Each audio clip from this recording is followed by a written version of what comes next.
You're listening to the Flex Success podcast, where we teach you how to be less shit. I'm your co-host Lizzy, and this is Dean. We'll be covering all topics relating to health, fitness, and bodybuilding. Join us as we use our in the trenches experience and up-to-date science to provide you with information that you can actually use. If you like what we do, be sure to give us a like, follow, share, and tag us on social media.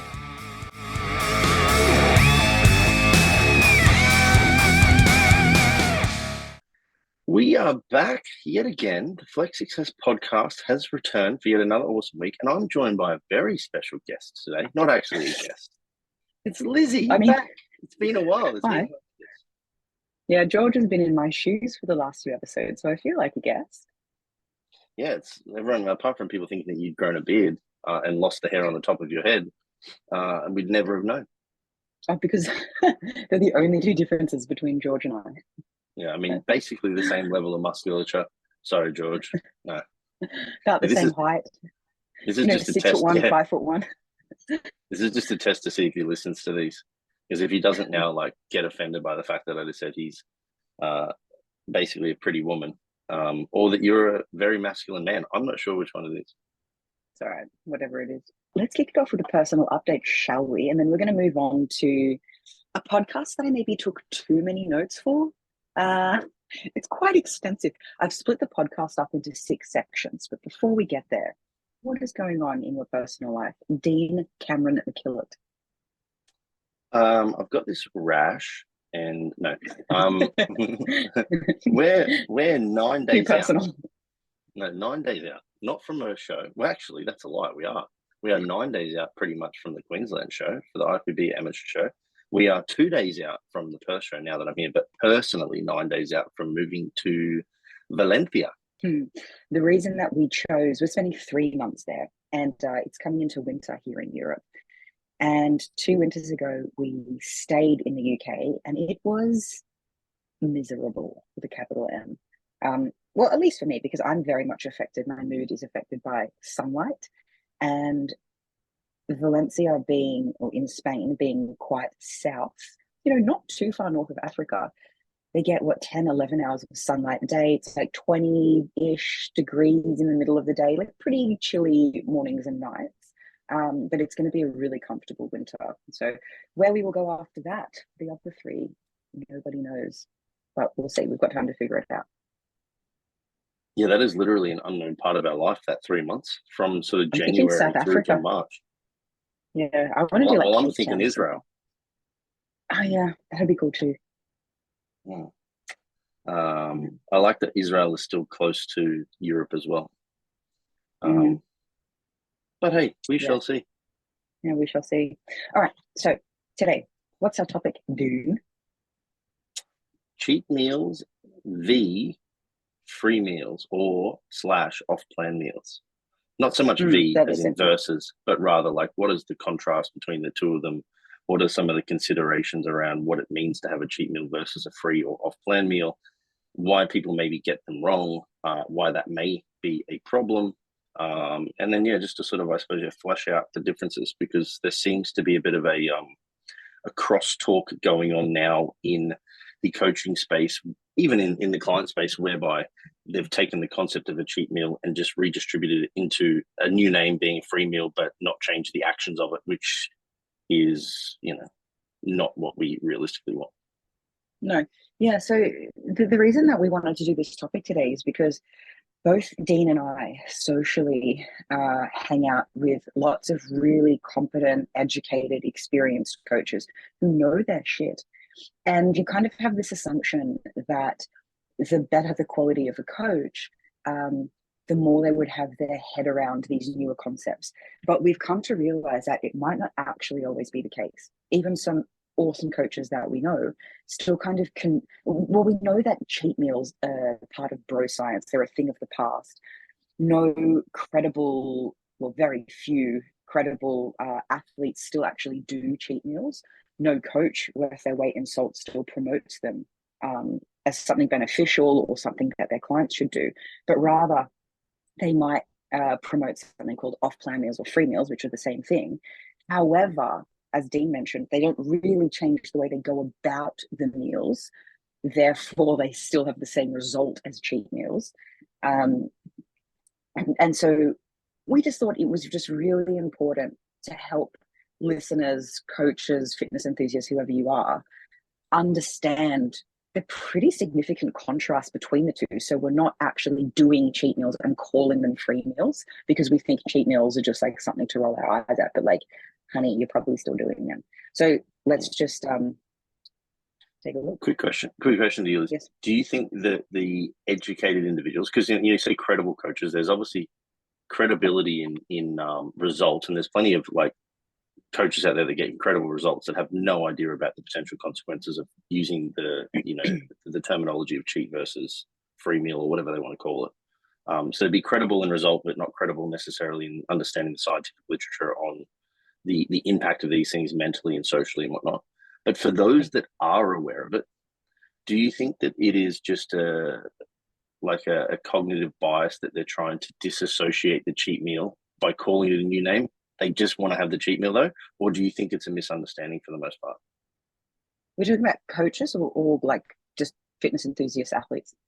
Coaches who are credibly aware, or credible coaches that are aware of what the literature says on the concept of a cheat meal versus an off-plan meal. Yeah.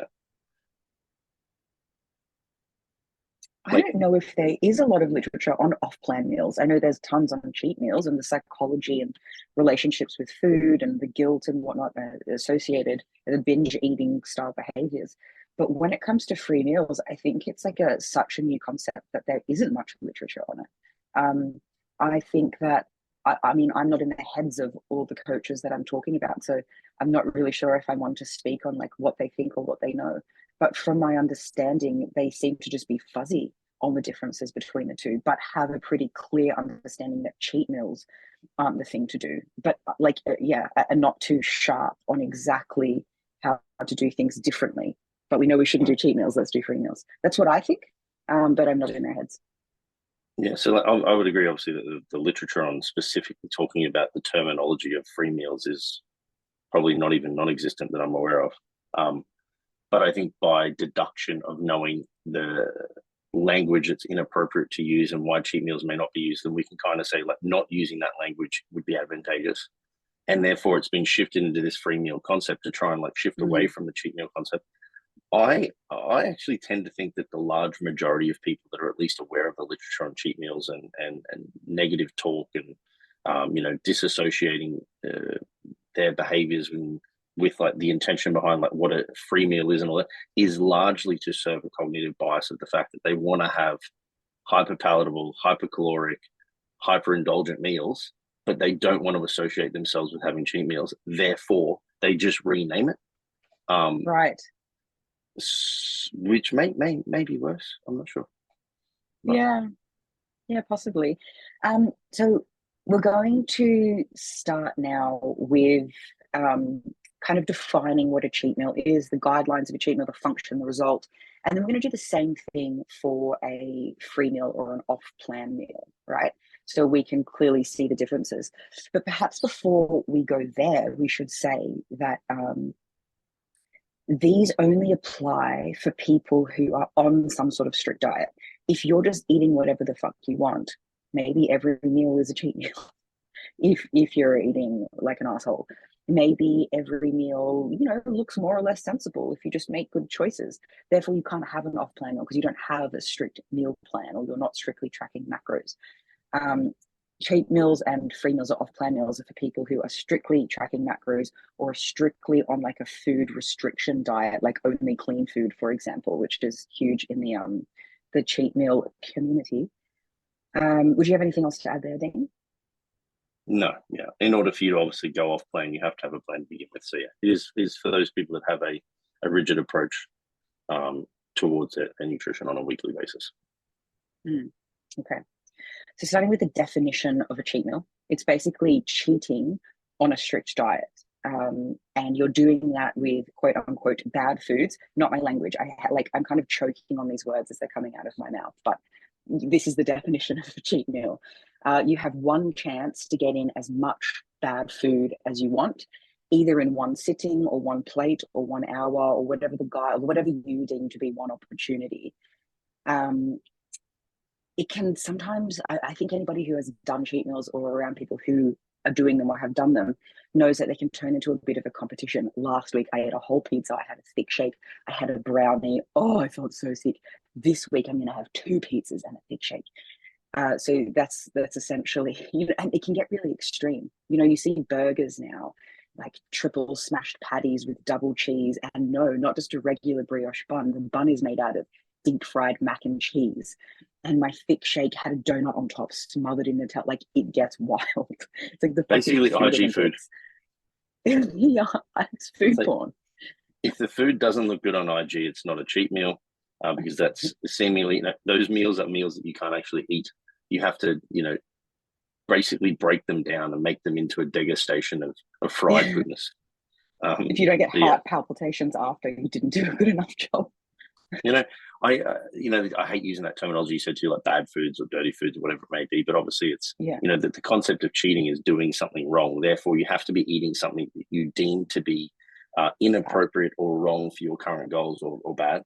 And to even draw a parallel to cheating on a test, it's like giving somebody like 5 minutes versus 10 minutes versus 20 minutes to look at their friend's sheet, and they're going to write down as many answers as they possibly can, with no regard for anything else. They're just going to smash down the answers. And this is somewhat like people treat cheat meals. Like, I have this one meal, I'm going to get as many answers as I can. Yeah. So we're going to go through what people think the functions are of a cheat meal, and then we're going to look at the result, like what this actually does. So there's 2 functions. The first one's a myth. A cheat meal boosts your metabolism. Well, like 80% myth. The second one is just to fuck yourself up. To eat everything and anything that you've been craving all week, to get it out of your system, quote unquote. This is essentially like binge eating behavior, hyper restriction, and then going nuts. Dean, maybe you can walk us through the first one. It boosts your metabolism. Yeah, I mean, the problem is that this has primarily come from the fitness community, whereby they're reliant upon even just the aesthetic change in the physique in response to a meal, whereby somebody's dieted very, very hard. And the longer you diet, typically there's a period of time where your physique may look worse because it becomes energy depleted and stressed and fluid retentive and so on. And then having a meal like this can do a couple of things, like the sodium or salt content of it can increase, which can actually give you more muscle fullness. You can decrease stress, which means you could lose some inflammation and fluid retention. And then you also get in potentially a lot of carbohydrates, which also increases intramuscular fullness, that fuel inside the muscle. So you get basically this look whereby they wake up the next morning, they potentially have lost weight because they've eaten less food volume in grams on the scale. So the weight has stayed the same, if not been lost. They've lost some fluid, they've regained some fuel, and they feel psychologically really good about it. Sometimes, not always, because there's a negative association with that cheat meal and then feeling bad because of the digestive stress and whatnot. But there's this perception that you've burned through all of these calories, and then for the remainder of the week, you then have this hyper metabolism response whereby you're then burning through more and more fat.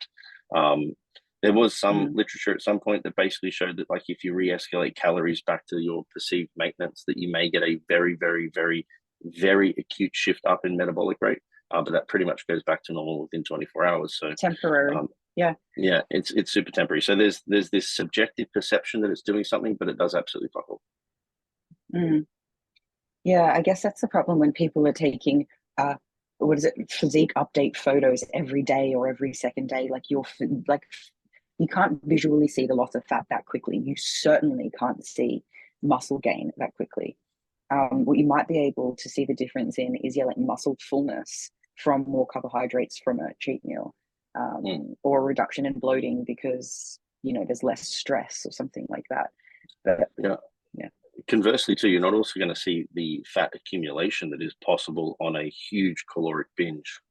For somebody who isn't significantly lean, we're talking stage lean now for a bodybuilder, where if you've got a fairly normative amount of body fat and you follow the cheat meal, binge, starve, restrict sort of cycle, the amount of calories that could go in that could accumulate some fat that day would be invisible to you. It could happen under an armpit, between a butt cheek. It could happen in lots of different places. So you don't really see it. So there's also there's not that negative reminder of what that cheat meal may potentially do as well. Mhm. Yeah. I mean, we kind of just touched on results, which is the last part of this section of cheat meals before we move on to free meals and off-plan meals. And that is that people, let's say I'm dieting, I'm trying to lose fat, and I'm restricting myself and I'm eating 500 calories less a day. What's that over 6 days? 3,500 or 6 300. days is 3,000. Yeah. Yeah, 3,000 calories. On the seventh day, I go and have this binge. How easy is it to eat all of that back in one? So the result could be that I'm just at where I've like tried so hard all week. I've had this cheat meal. I've put myself at weight maintenance because I've eaten those calories back. And then I probably have the associated guilt. I feel like, oh shit, I need to restrict again because I've just eaten so much. And I'm just putting myself in this cycle. And even though it looks like binge eating behavior, it could legitimately turn into a binge eating disorder. So results, so great. Yeah. And this is the other problem with pulling from like the fitness industry, especially the bodybuilding industry, as a reference for success, is that they'll see these videos of these, 110 kilogram male bodybuilders doing these cheat meals where they eat like 3 to 6 to even 7,000 calories in it, right? But well, what The is Rock also does 10,000 calorie cheat meals. Well, like he's a perfect example. What the contrast is that because half these people have zero idea about the nutritional content of their diets throughout the week, you actually have like guys like The Rock more than likely eating in a significant deficit. We're talking like in the vicinity of 1,000 to 2,000 calories a day, because they quote unquote eat clean, and their capacity to eat too many calories there is like limited. So even if The Rock ate a 10K calorie day, if he's in a 2,000 calorie deficit every day because he's only eating bird food to stay lean for TV shows, and all that kind of jazz, like he's still at calorie maintenance by the end of the week. And this is the problem, is that it's self-serving his bias that this is okay behavior. And yet people that are like, 75 kilos just trying to lose 5, and then they go eat The Rock's fucking cheat day. It's problematic. Yeah. I mean, I hope that's clear to people why bigger people can get away with more than smaller people, because they just have bigger fuel tanks. Yeah, we probably don't need to unpick that more. All right, so let's move on to the next section, and we're going to talk about free meals or off-plan meals, starting with a definition. Yes. And the definition is very different to a cheat meal. This is a meal that you eat ideally, doesn't have to be, but ideally with friends or out at a restaurant, maybe a friend's house. You don't weigh or track each food item. You don't choose the meal or the food based on what's on a plan, what fits your macros. You don't have to meticulously prep it, put it in the app. You just don't really have to think about it too much. You're choosing foods based on personal preference at the time, within reasonable boundaries, and enjoying a meal with others. That's the whole point. The meal might or might not follow the same guidelines as your usual meal, which is, 30 to 50 grams of protein per meal. Maybe you want to have 150 to 300 grams of fresh fruit and vegetables as well, for fiber and satiety. Maybe there's a side of fries on the side or something like that. So maybe it follows those guidelines, maybe it doesn't. But getting more specific into the guidelines, we have 4 of them. So as I mentioned, it's choosing something that you enjoy, but is still sensible. And I want to come back to that, Dean. Maybe you can give us an example of what that is and what that isn't. 2, begin eating when you're hungry. You don't have to be absolutely starving. It's probably better that you're not, but begin eating when you're kind of hungry.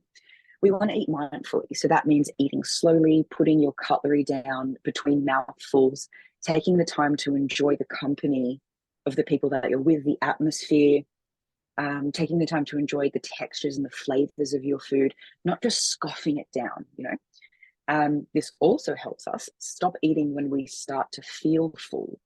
This meal isn't about eating to macros, making sure you polish off all your protein and all of your fiber. This is just a meal for you to enjoy. And if you're full before the meal is over, post the rest to Africa. You don't have to eat it. So Dean, the first guideline was choose something that you enjoy but is still sensible. Maybe tell me what that isn't. Yeah, so it isn't ordering a starter for yourself, a main, and then multiple desserts, or even a dessert.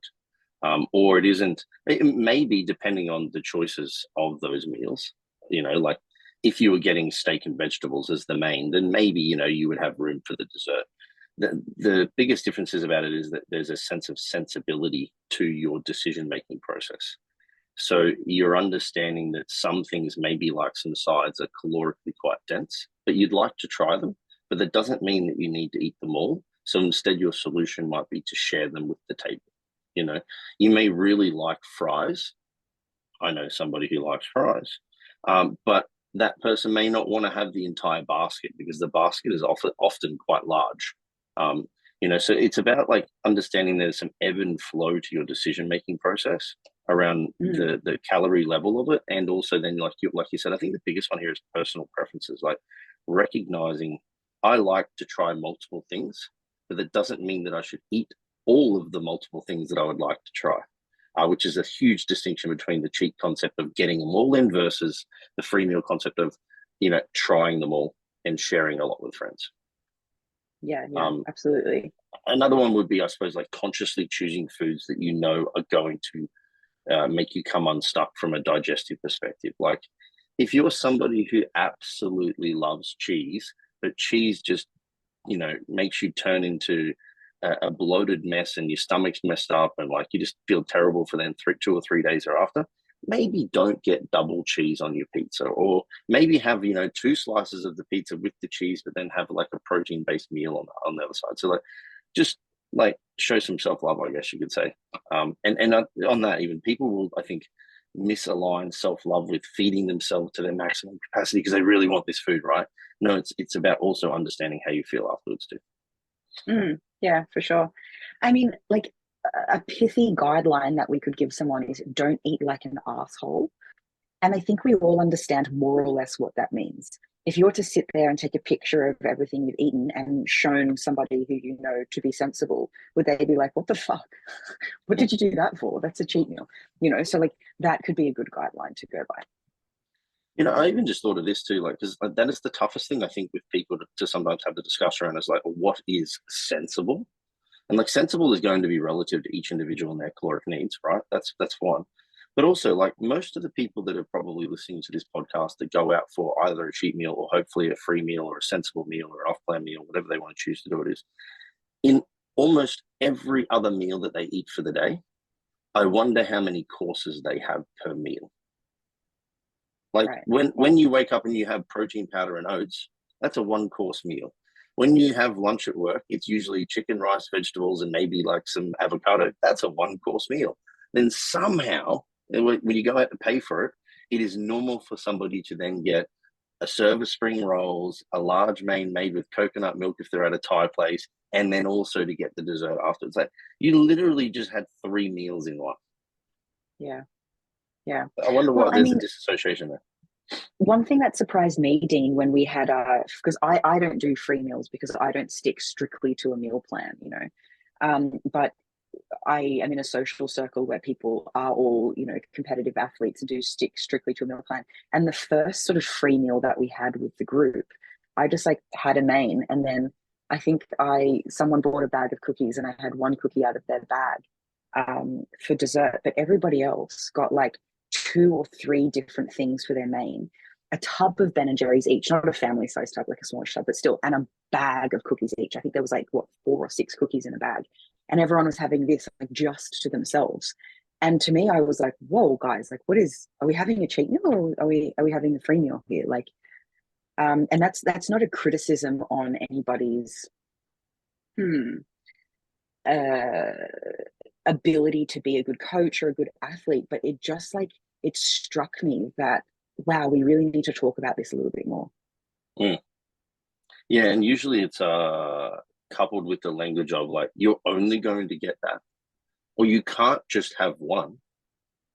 Like, but I actually can, or you're not going to finish that. Like they come in 2, you may as well get 2. I'll just leave the other one for somebody else to eat, or I won't eat any. Like I'll make an educated choice on that. So usually when I hear that sort of language, that's the language to me that then is associated with the mindset of that I need to eat all of it, or I'm going to miss out. It's my one opportunity to have a cookie.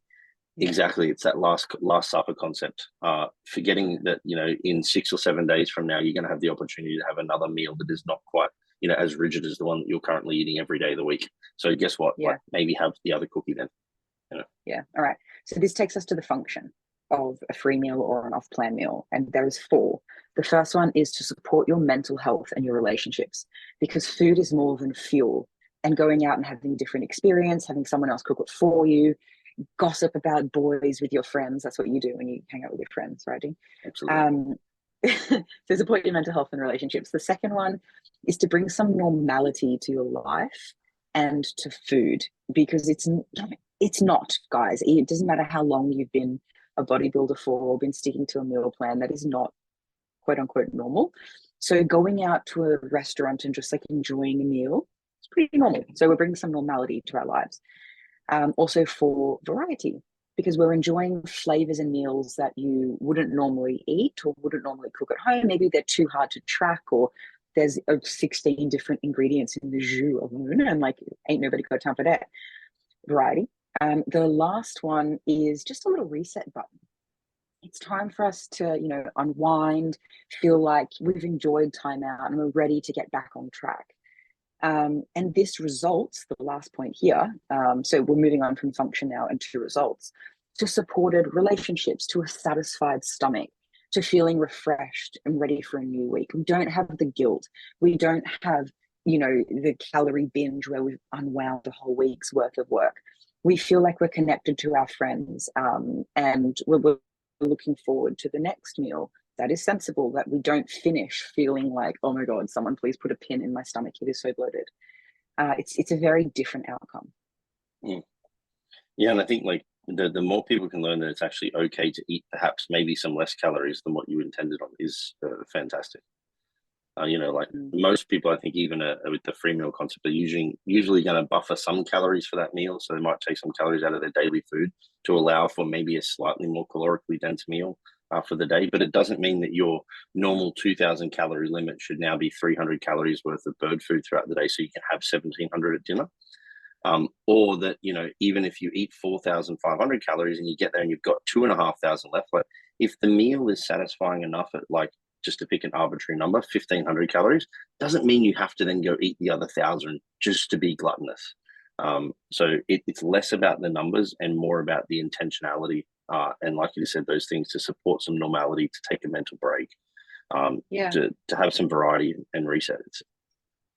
Yeah, I mean, if we can remember back to the 4 guidelines of a free meal, one of them is to stop eating when you're full. So if that means that you've eaten 2/3 of the meal, even if you think, oh, you know, I could afford these calories.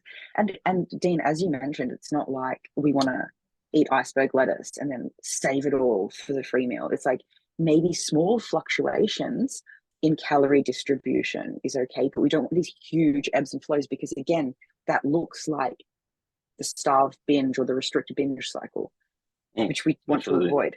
Yeah. Okay, so this takes us to section 4 out of 6 of the podcast, which is the confusion. We mentioned in the beginning, so this shouldn't be news, that people have a cheat meal, right? All of the things that we mentioned about cheat meals, they still do that, but they know they shouldn't, so they call it a free meal. And therefore, the meal that they have, the off-plan meal, the free meal, functions as a cheat meal, has the results of a cheat meal. We don't want to do that. The next one, the confusion here is that some people go, okay, if I've got 3,000 calories to eat for the day, and I say 50% of that for my free meal, I have 1,500 calories. What can I fit into that? A pizza's 800, then I can fit in Ben and Jerry. What they end up doing is they have a macro tracked free meal. That doesn't make any sense. It's like an oxymoron. It's not a free meal anymore. You're just macro tracking. You might not have the same guidelines as, you know, X amount of fruits and vegetables, X amount of protein, but you're still eating to a calorie target, right? You're still putting it in MFP. You're still researching, and then you figure out how many calories it is. That's not a free meal. You're not stopping to, you know, you don't start when you're hungry. You don't choose based on personal preference. You do it on calories. You don't stop eating when you're full. You stop eating when you finish the whole goddamn tub of ice cream because you've worked out the calories for it. Not a free meal. So the next one is even a tracked free meal of sensible food is not a free meal. It's a regular tracked meal that you don't cook. So we don't want to still be spending loads of, like, if you cook it yourself and you're spending loads of time and putting tons of cognitive effort into making sure it's calorie controlled, it still might be something different to what you normally cook, but you don't have that mental break of someone else cooking it for you, being in a different atmosphere. We don't want to do that either. Yeah. Like the two ideas there would be is like someone at home can easily make like a pretty good burger or a pretty good pizza, but if they're tracking it, like it's still not mentally freeing, It's like not you a free said. meal. And then similarly, if you're going out for a free meal, but you're living in fear of the caloric density of foods that are out, and you're buying, you're getting an eye fillet steak and asking for no butter and no sauce and no sides and steamed vegetables, then it's just a heavily restricted meal from a calorie perspective in order to potentially stop you from overeating. So neither of those are conceptually correct, and they're at opposite ends of the spectrum somewhat. Yeah. I mean, maybe we'll swap section 5 and 6 around here. We'll talk about how free can a free meal really be, and that might be somewhat appropriate for somebody who's having a free meal and is in comp prep. Like if somebody has a pretty extreme goal, they're in a fat loss phase, they don't have a lot of wiggle room in their calories, but they just mentally, emotionally feel like, God, my missus is, we're arguing a lot and I just want to take her out for a meal and support this relationship. How might somebody go about a free meal vending?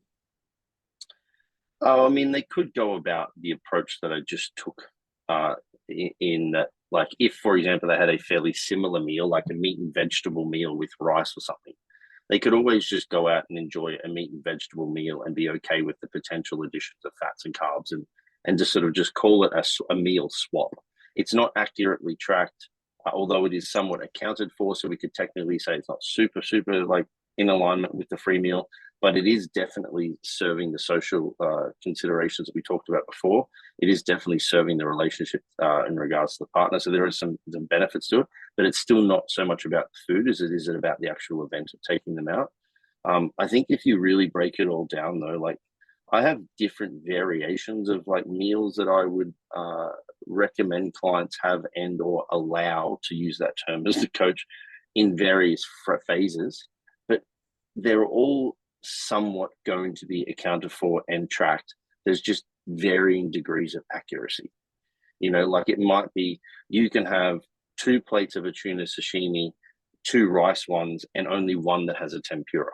And I'm at least saying then, like, you get something that's enjoyable, but you get to choose what it is. You get to choose your sashimi, but it's somewhat controlled. You get to choose your rice, but it's somewhat controlled. There's a level of control there.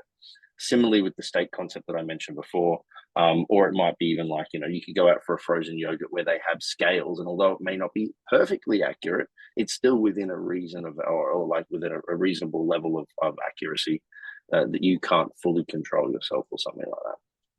So you could say to someone, go have frozen yogurt, have whatever flavor you want, but up to 200 grams or something like that. Yeah, exactly. Yeah. Yeah. There's very, very few times, I suppose, in a contest prep that allows for like complete inaccuracy and freedom, unless, of course, the person is already at stage condition, has many weeks to go, and they can actually enjoy a sensible meal. Like you and I actually went out for what would be classified as a free meal at around about 8 weeks out before we moved to the UK. We went to one of our favorite places. I just had much smaller portions that I would typically have just to ensure that I didn't have too much. It certainly was not about the food in that I ate as much as I could. But it was about, like you went out and had some food at our favorite place. So like you can do it, and there are varying degrees of levels of accuracy. That actually brings up a really good point, Dean. So how I said start eating when you're hungry, stop eating when you're getting full. If somebody's at the pointy end of a prep, maybe like they'll stop doing free meals 8 weeks out, something like that, if they're ahead and their coach thinks it's appropriate for them.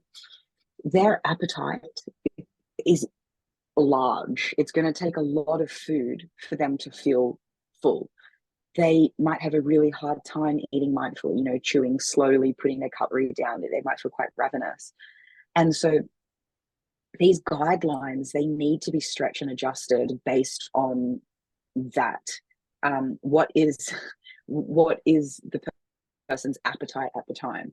So, you know, there might be extra guidelines like you must preload before your free meal. So that is, you know, have a giant salad and a protein shake before you go out. So it's not going to take you as much to feel quote unquote full. Or, you know, just order one thing. And even if you still think that you're hungry after that one meal, that's it for you because you're in comp prep and it's going to be hard for you to feel full. Yeah, like it always comes back to that line of don't eat like an asshole. And like intuitively, I think most people know what is relatively sensible. Like I had this exact conversation with my client Matt O'Reilly yesterday around what will the post show meal look like, knowing that we have 2 to 3 weeks until the next show. And it was like, you know, he's like, oh, I have some people that want to go out for burgers after the show, and then I want to go out for Italian with my family. And I'm like, look, both are possible. It just depends on how you go about ordering. You know, like, because going out for Italian can be going out for a creamy pasta and pizza and tiramisu, you know, or it could be getting like a chicken with an olive and like tomato based sauce, and then having 2 slices of pizza on the side and sharing a dessert, which then means you could also probably go out for a chicken burger with a little bit less mayo and no chips, as opposed to going out and getting the double beef patty, double cheese with fried chicken and a chicken wing on top. And then why not put fucking peanut butter on it? You know, like, you know, like there's varying levels of how you go about this. And we spoke exactly about what you just said then, and that is that I would highly encourage, and I pretty much do this with all of my comp prep guys, is when you finish your show, you wait until you're hungry, and then you have a protein and vegetable meal of a fairly significant size, because most of the guys are going to be eating fairly low protein on a show day in this particular instance. And then you go out for the meal like 60 minutes, 30 to 60 minutes later. So you enter that environment in a fed state so that you're not inclined or feeling like you're missing out if you don't get 3 mains, 2 desserts, and a couple of starters. A cheat meal. Yeah, essentially exactly. A cheat meal. You know. Yeah.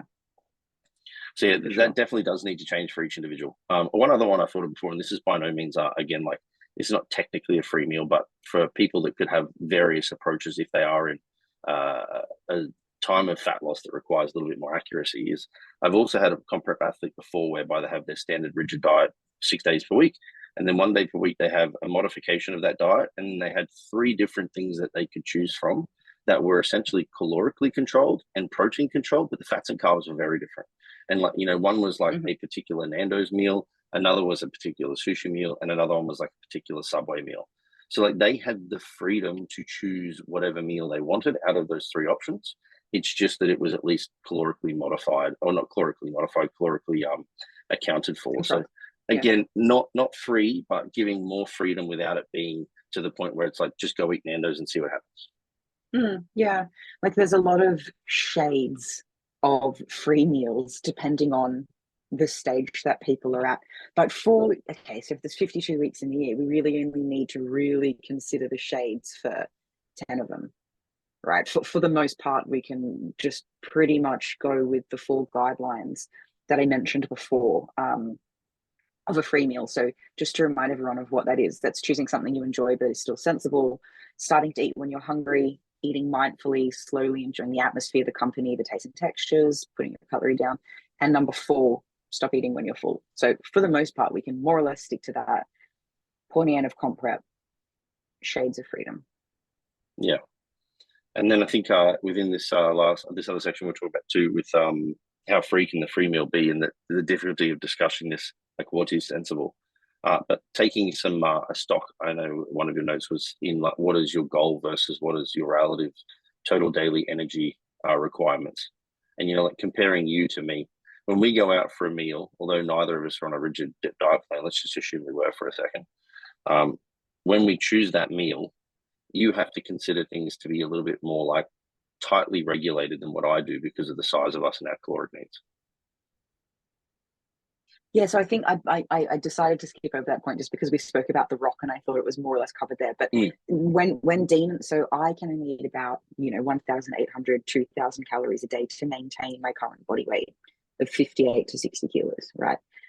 And so if Dean and I are going out to eat, I like I'm mindful all the time. Whereas Dean's still very mindful, but he knows he can get away with way more calories because his TDEE, or his maintenance calories, is about double mine.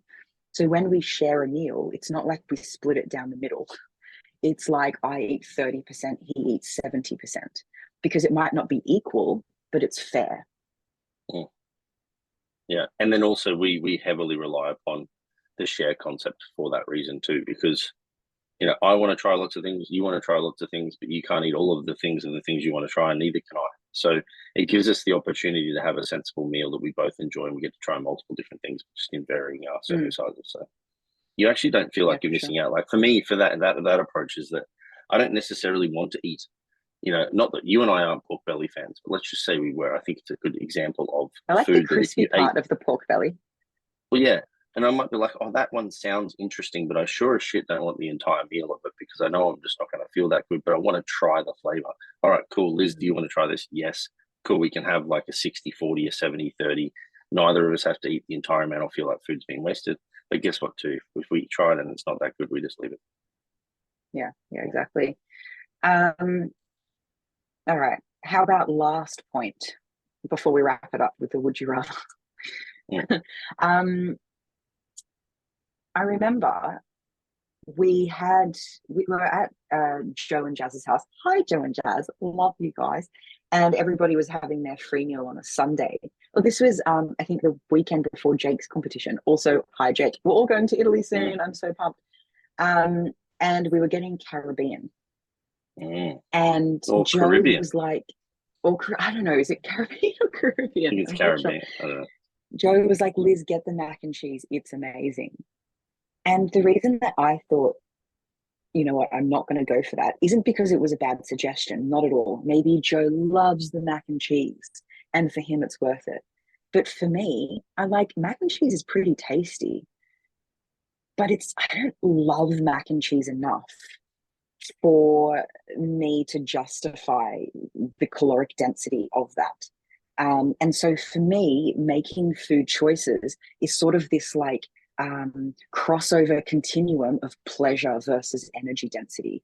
I really love like freshly baked bread, which has about a third, probably a quarter of the calories of mac and cheese.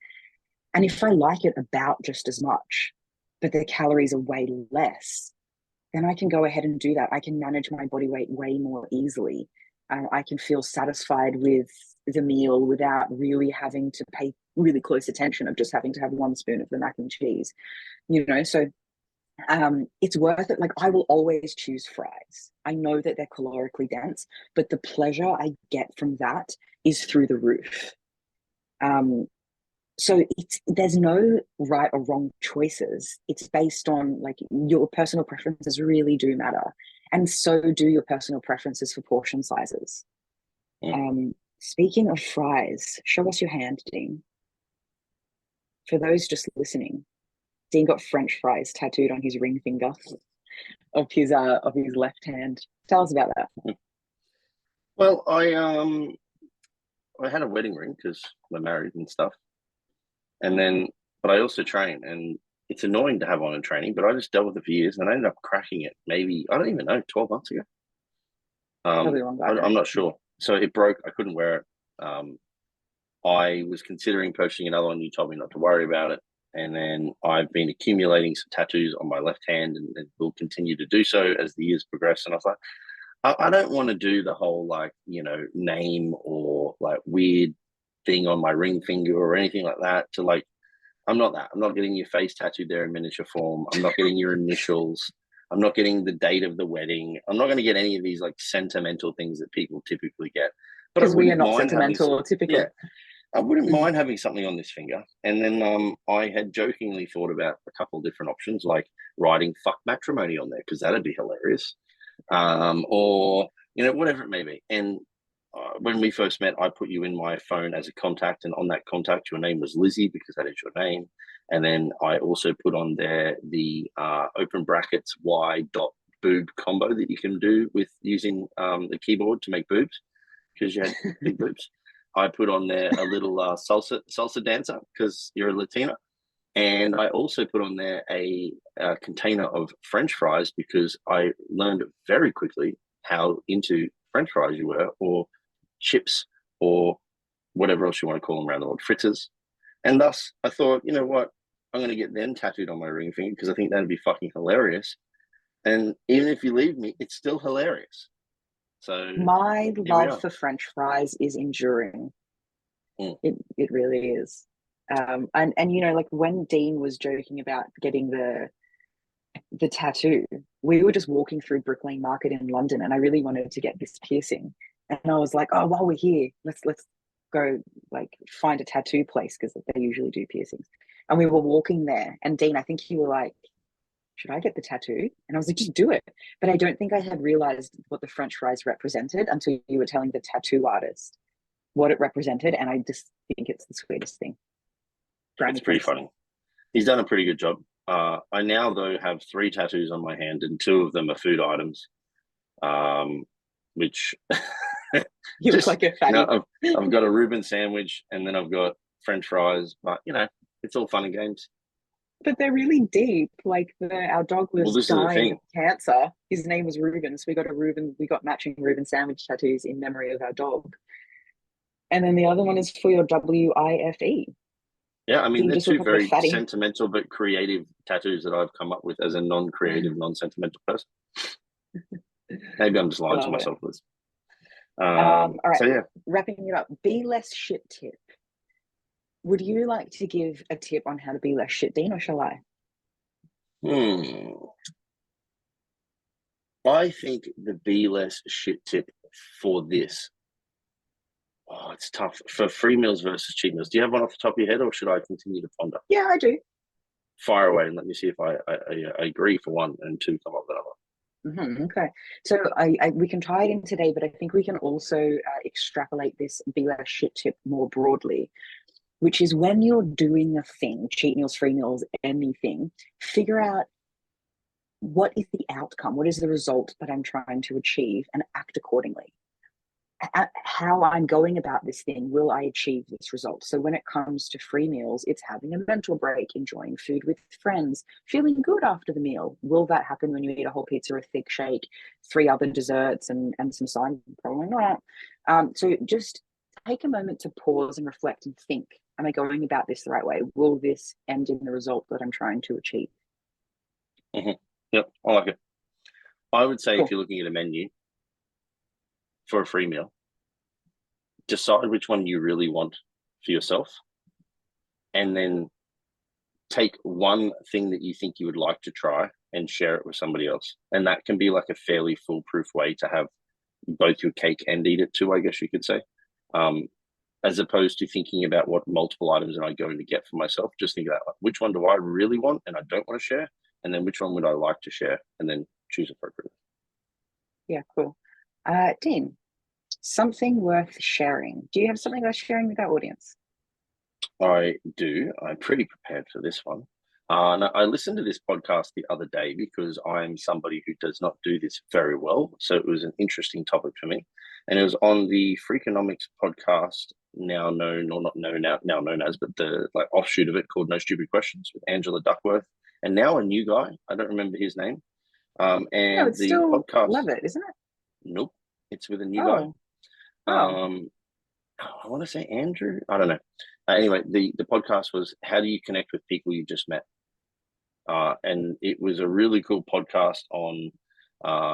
They brought up, I think there's 36 questions to improving love or something like that, but it's really to building relationships. It's just a different name and a study on that. And basically it was giving tips on how to connect with people you've just met. Like, why are some individuals very good at meeting people and then just having fantastic conversations, and there's other people that just stand in the corner and wish that they could, and how do we bridge that gap? And I thought there was some his one tip, the guy at the end, because he's apparently very good at it, which I have one too. Which I thought was really good, was that he said, like, within the first sort of like 30 seconds to minute of talking to somebody, if you can, or the first few minutes, firstly ask them questions about themselves as opposed to telling them about you. And then one of the comments he made was to use the line to the tune of, like, having only known you for 30 seconds, Liz, it seems to me like you're a real go-getter. And you want to try and choose something you think that is true, obviously. But even if it's not, it doesn't matter, because they're going to say like, yeah, I really am a good go-getter, like a go-getter. And then that conversation can flow. But not only that, is that they feel important, that you've listened to them and that you're recognizing who they are as a person. That was number one. The other one, which I think was actually something that I've done before, but always thought it was maybe a little bit weird because it seems a bit stalkerish. But in today's society of social media, I guess it's just there, is that if you're going to have a conversation with somebody and you know who they are and they know who you are, that you should enter that conversation with some prior knowledge on what they've been doing.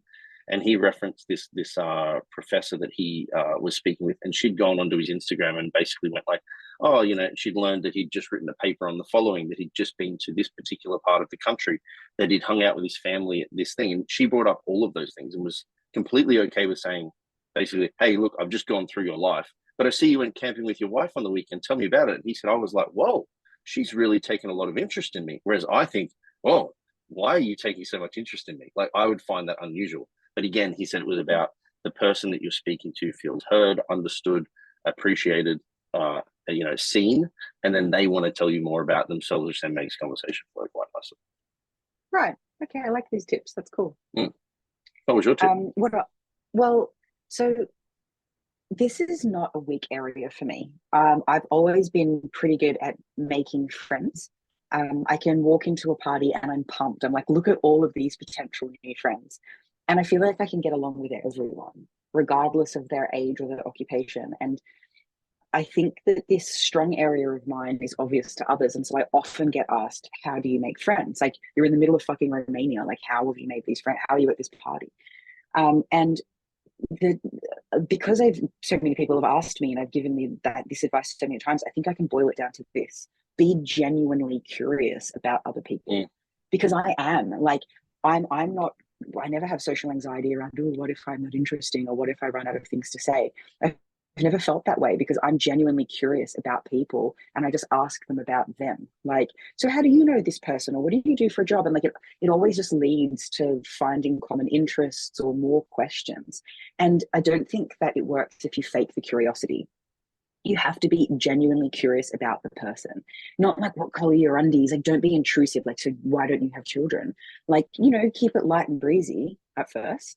And read the room. Like, not everyone wants to be your friend either, and that's okay. Like, get the vibe. If they're not that interested in you, cool, nice to meet you, move on. It's not everything's personal. So genuine curiosity, I think, is the answer. Yeah, sounds good. I like it. Yeah. Do you like it? Would you rather? This is your domain, Liz. I've been giving these lately, so it's all up to you. What was the last would you rather you asked someone? I believe I asked George, would you rather know how you're going to die and when, or to live life as if it currently exists, or something like that? Like, no, I said, would you rather know when you're going to die, or to live life as if you have no idea right now? And he went for I'd rather just live life as it is now.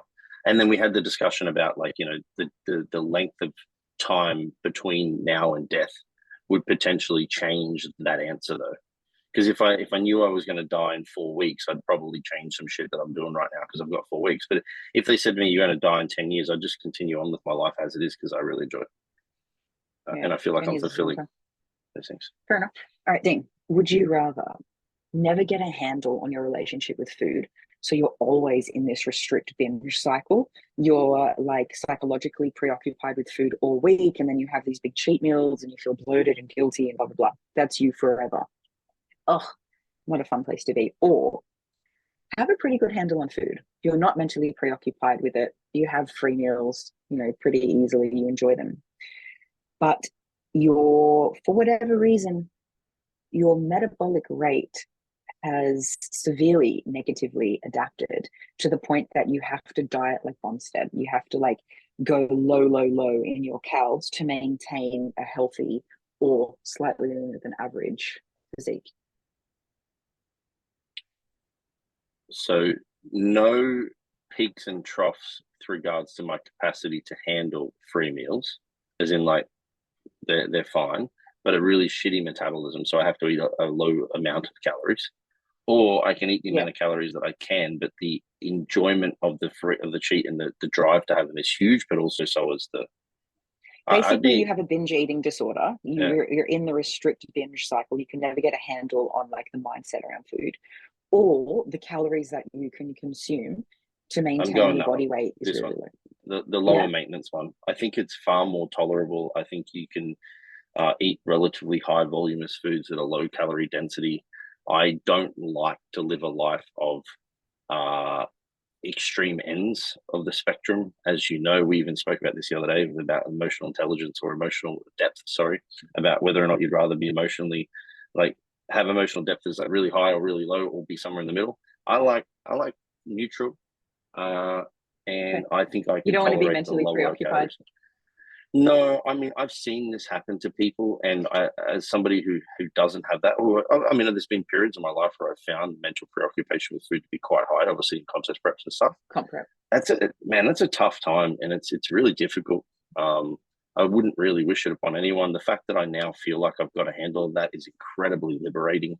So, I would not want to live a life like that. It would be draining, very draining. Whereas I think if it was the calorie things, I'd just be a little bit like mad. Fuck, I would. Yeah. You'd be in the I wish camp. I wish I could eat more. Yeah. That's fair. Accept your justification.